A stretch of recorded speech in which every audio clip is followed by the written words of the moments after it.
जय जोहार संगवारी हो। मैं हूं आपन के संग ललिता चक्रधारी और आप में देखत हो न्यूज प्लस 21। चलो एक नजर डालथन बिहनिया के 10 बड़े खबर में।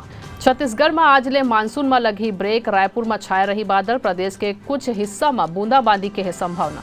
आज प्रधानमंत्री नरेंद्र मोदी ले मुलाकात कर ही सऊदी अरब के प्रधानमंत्री और क्राउन प्रिंस मोहम्मद बिन सलमान। राहुल गांधी के यूरोप दौरा में आज नॉर्वे में रही राहुल गांधी सांसद मन लेकर ही मुलाकात। NRIS लेकर ही बातचीत। मुंबई में 40 मंजिल ले कंस्ट्रक्शन लिफ्ट गिरी। 7 मजदूर मन के हुई मौत। केबल टूटे ले हादसा होने की आशंका। मणिपुर सरकार की ओर ले एडिटर्स गिल्ड के मेंबर के खिलाफ FIR दर्ज हुई। आज सुप्रीम कोर्ट में हुई सुनवाई। पूर्वी उत्तर प्रदेश में आज भारी बारिश के है अलर्ट। लखनऊ में जम्मू स्थान में जल भराव। बिजली सप्लाई बाधित हुई। मोरक्को में भूकंप ले मरे वाले की संख्या 2100 के हुई पार।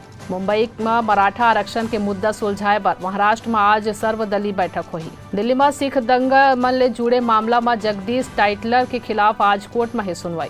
आज रिजर्व डे में खेले जाही भारत पाकिस्तान के मैच। बारिश के कारण 24.1 ओवर के खेल हो सके रही। ऐसा तमाम जानकारी ले लगातार अपडेट रहे पर देखते रहो न्यूज प्लस 21 आप मन के हक की बात।